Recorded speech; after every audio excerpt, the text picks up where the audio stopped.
What's going on, guys? BossOP6 here, back to another video, and today I'm doing a Raw review. We are live from University of South Carolina. Oh boy, yeah. The show was shit. Well, most of it. Just, there were some highlights, but before I talk about before I get into my Raw review, I want to do my quick thoughts on the Elimination Chamber, and kind of off topic, I did watch the Texas Chainsaw Massacre reboot, I guess, for the 40th freaking time that they've done that goddamn franchise. Let me give my Elimination Chamber thoughts. It was probably one of the better pay-per-views that they did in Saudi Arabia, but that's not saying much.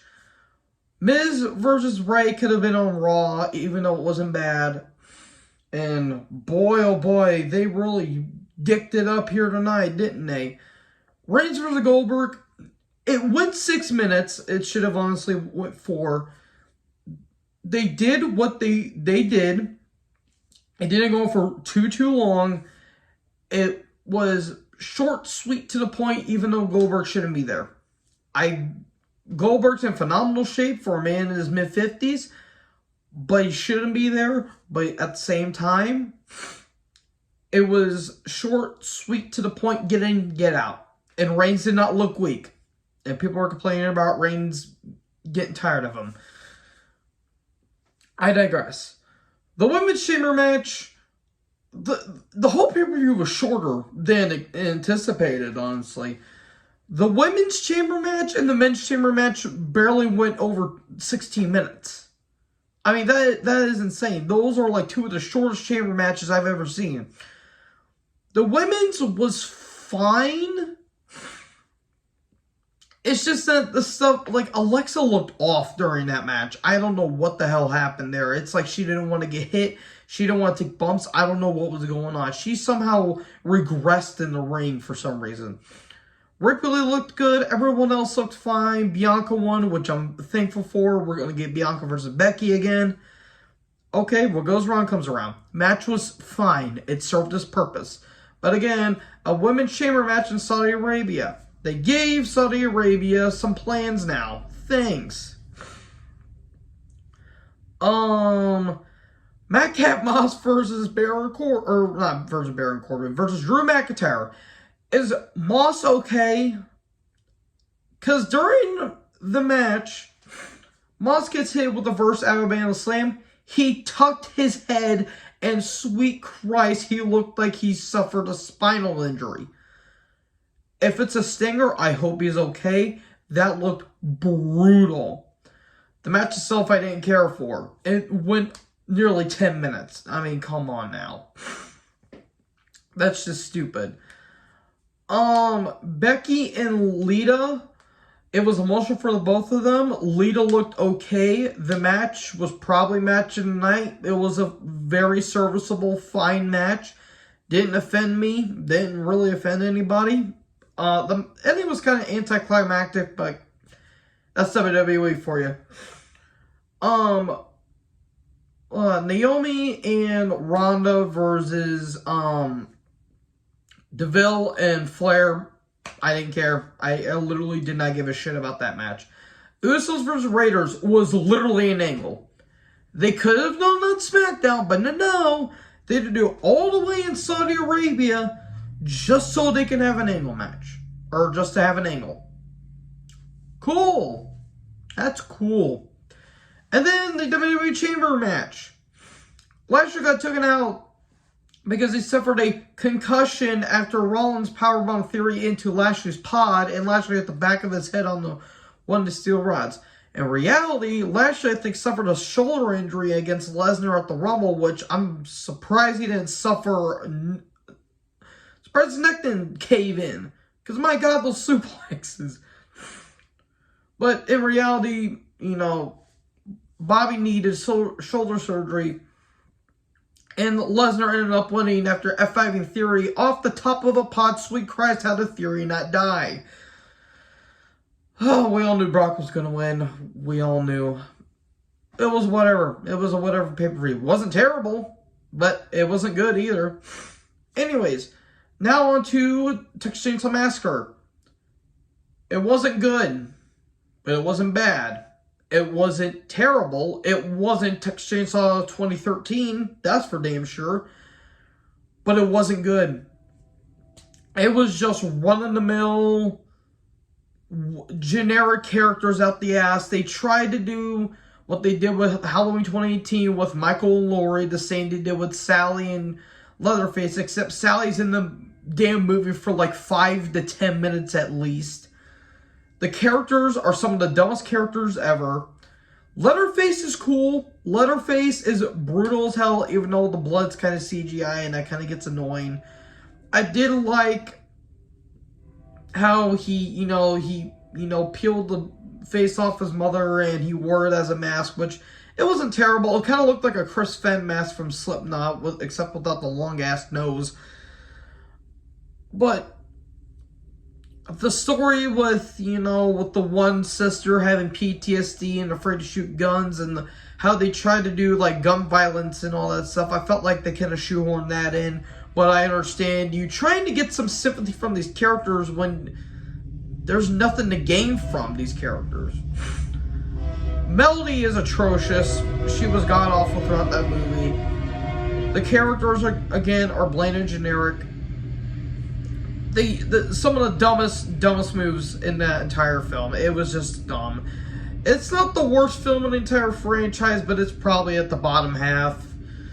I'll probably put it maybe below Leatherface from 2017, but probably above Next Generation because it's shot competently and there's a couple good stuff in there, but it's just nothing, and I knew it was going to be nothing. Why are you, if you're going to try to make trying to make a movie and a franchise that has like almost no good sequels, then what's the point of making another movie?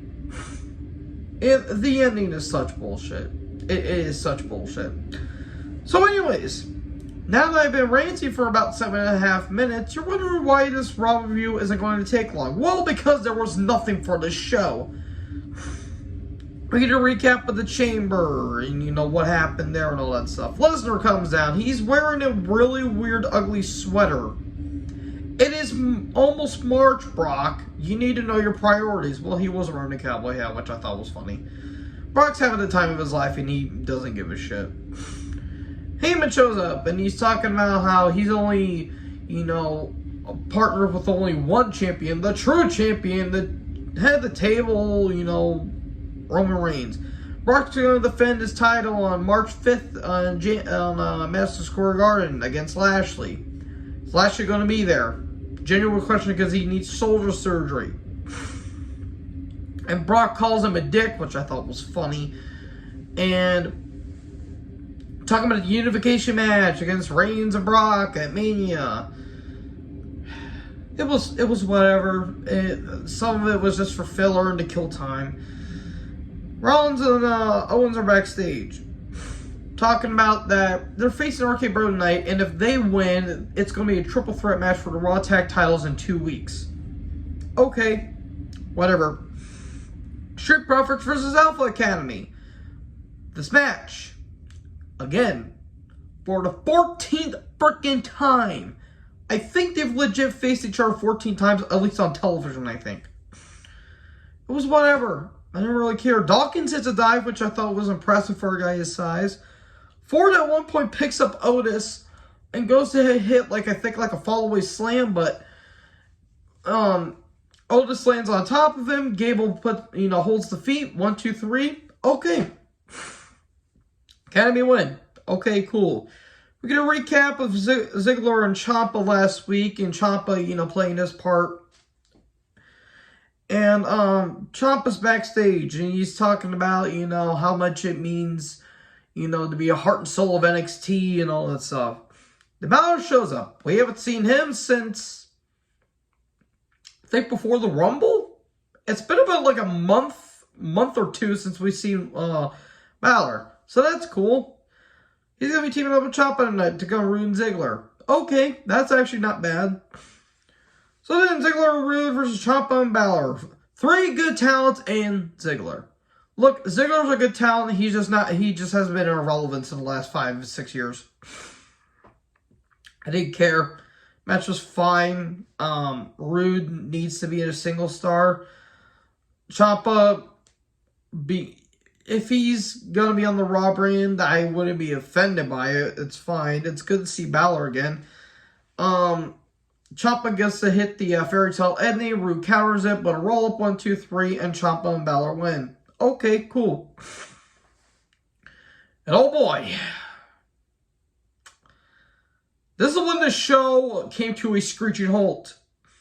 Miss TV, he talks about, facing Rant at the Chamber, and it was basically it was a handicap match because Dominic got involved. The Mysterios come down. Miz is talking about how, how about we have a tag team match at Mania, and this time I'll have a partner of my choosing. And he's dashing a part of a fighting family. It's not Cody Rhodes. He trolled us for Cody Rhodes. We knew it wasn't going to be Cody. Except Logan Paul. Logan Paul? Are you shitting me right now, Sandwick? Why, of all people, you have to bring this human piece of trash into a wrestling business? He's going to be having a match at WrestleMania? Are you shitting me there? Mania is doomed. I am baffled that they actually did this. It was bad enough when they did the shit with him and Owens at Mania last year, and now this piece of shit is going to be in a Mania match? Kiss my ass. Seriously. That is the most retarded thing I've ever heard. He is one of the worst people in the entire world. No one literally likes him. His brother is even more of an idiot, which is somehow manageable. Well, no, Jake's kind of comprehensible in some ways. Their father is a total creep. The entire Paul family are just a bunch of morons. And no, he did not apologize just to apologize because of the shit that he did in Japan. He only apologized because he got caught. And he faked his own apology. If you don't believe me, look up Moist Critical's thoughts on that video and you'll know what I mean. Jake Paul, Logan Paul, you guys are both assholes and you can go hell off to this place. Screw this. This is going to be one of the worst matches in Mania history. Just by this default, this may be worse than Cole versus Lawler at Mania 27. And keep in mind, that is the worst Mania match that I have ever seen. This is somehow going to top it. And if it doesn't, it's still going to be one of the worst Mania matches of all time because Logan Paul's a moron. Now, off my soapbox and let's continue the match. So yeah, Logan Paul's here and the crowd dies. And so did God. Corey Graves was abysmal. But to be fair, he's always been abysmal. CM Punk wannabe that has infidelity in his brain. Miz attacks Dom, and then Logan hits one of the worst skull crusher finales ever. Jeff Jarrett, even the stroke, as bad as that wrestling move is, even Jeff Jarrett's worst stroke, or the Miz's worst skull crusher finale, is far better than whatever the hell Paul did. Good God in hell. Sweet Jesus. Anyways, after that, I just damn about turned the show off after that. That is ridiculous. Anyways, if I sound a little congested, it's because I'm starting to recover from my allergies. The Academy are backstage, and this whole 4.0 GPA. Thank you. God damn it. This show ruined me. This show really did break me, guys. And I'm not going to stop watching because I am a passionate wrestling fan. I have watched worse stuff than this, mind you. And keep in mind, this show was not bad going into it. After that segment, the show barely hit any highlights after that. Oh, God. Anyways, the whole stupid bullshit they're doing with Gable's not going anywhere. Like, At least when Angle did the comedy stuff, at least it wasn't this scripted. Vera's coming to Raw. It's been 3 months. If he's not released in more than 2, then I'll be shocked. Rhea versus Nikki. Again. Rhea wins. Good. Recap of the Chamber and the Lashley situation. Balor show. Wait, hold on. We get a Taker video package going into the Hall of Fame. As much as I would like to criticize, Mark Calloway and his questionable views on things, Mark Calloway, Undertaker, has earned his spot in the Hall of Fame. As much as he's kind of devalued his legacy over the past few years, or past decade and a half, honestly, Undertaker deserves it. Respect to Undertaker. Honestly, it should be a one and only thing. They should do what they did with Andre the Giant back in 1993 and just have Undertaker highlight the entire thing. If you want to do maybe a couple in there, that's fine, but Taker's the real deal here. Anyways, Priest versus Benjamin. Match was fine. No one really cared because no one likes this gimmick. And Priest wins. Balor shows up. Priest talks about how he wants to face someone, it's Mania season. He wants to face someone of world title caliber.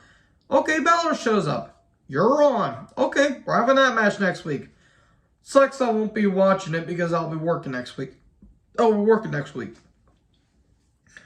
Anyways, 24/7 shenanigans last week. Reggie comes down. He's got an interject theme, I'll say that. Dana comes down. He wants to make things right. Reggie versus Dana, 24/7 championship. Reggie goes to lay down for her. Nope, he kicks out. He does it again. And then Dana covers him and kisses him. 1, 2, 3, and Dana's the new champion. Wow.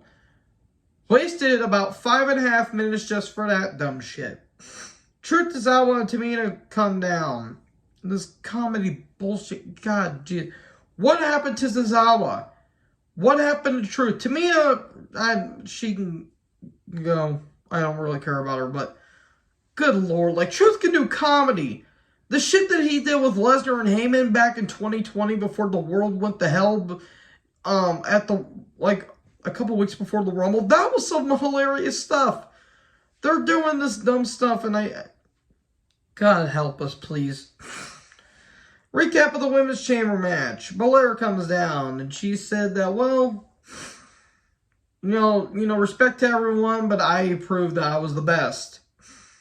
Lynch comes out, and, saying, since you main evented Mania, I'm the one that did it first. But Bianca's like, well, yeah, but I main evented better. She's not wrong, technically. Her versus Banks was better than that triple threat at Mania 35. Because at least no one suffered a broken arm or no botches happened. And people actually cared about Bianca versus Banks. So, Piper shows up. It's Piper versus Belair. It's a good match, but I don't know, just the crowd felt like they were kind of out of it, but they did pop for some spots. Piper, good God, Piper. Becky's on commentary, and Corey Graves is fanning her. Man, Corey Graves pleasuring another woman when he's already in a relationship? Where have I heard of this one before? By the way, Corey and Carmella are having a show that I can literally give a shit about. And thankfully, no one should give a shit about. It's strength versus speed, even though Bianca's strong in her own right. Piper, hits a backdrop driver. She keeps trying to go for the cannonball in the corner. Michinoku driver. There was a suplex by Bianca. Sweet Christ. And then Bianca hits a powerbomb. Then the KOD. That is impressive as hell. I mean, if she can lift Otis, she can literally lift anybody. 1, 2, 3, and Bianca wins. Okay. Match wasn't bad. I think their first encounter, is a bit better. But this may be their second best match. I could see why people didn't think the chemistry was there, but I understand. Edge comes down. he talks about Mania, you know, being with his uncle when the radio, WrestleMania 3, and he found out when Andre the Giant got slammed by Hulk Hogan. First time ever. No, not really. And Andre got beat by Hogan for the first time ever. 15 years. Not really. He said he talked about how he was at Mania 14, but he never got into Mania until 2 years later. In Mania 17, he talks about him and 3 other tag teams, the Dudleys and the Hardys. You know, they stole the show. I don't really know about that, even though I can see your point there. He talks about being, you know, winning first ever Money in the Bank, and he spear fully through a table at Mania 22, and he stole the show. You're damn right he did. Those two really killed it out there. And he says, you know, Mania needs Edge, or Edge needs Mania, and Mania needs Edge. Talks about, you know, being phenomenal, undeniable. It's going to be AJ Styles versus Edge at Mania. If they don't do that, then that's a very missed opportunity. And he says, well, boys, if you're in the locker room, you know, accept the challenge. This is some good stuff. I really recommend you watch this promo. This was a really, really, really good promo by Edge. If this is Edge winding down his career, then, hey, he's going out in blazing glory. He also talks about, you know, main eventing Taker at 24, and he said about Mania 27, he had the force to retire because of all the neck injuries and all that stuff.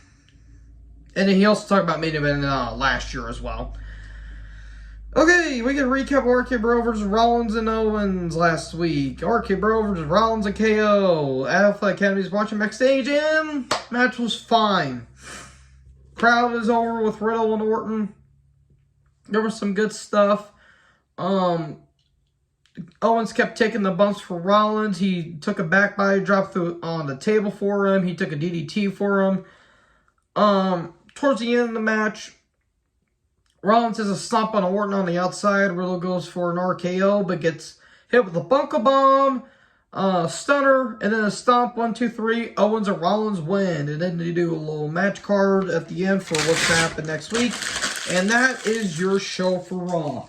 Besides a couple things, this show can go to hell for all I care with Logan Paul. Anyways, what did you guys think about this show in the comment section below? Make sure to like, comment, subscribe. Join the herd. I'll talk to you in the next video. Peace out.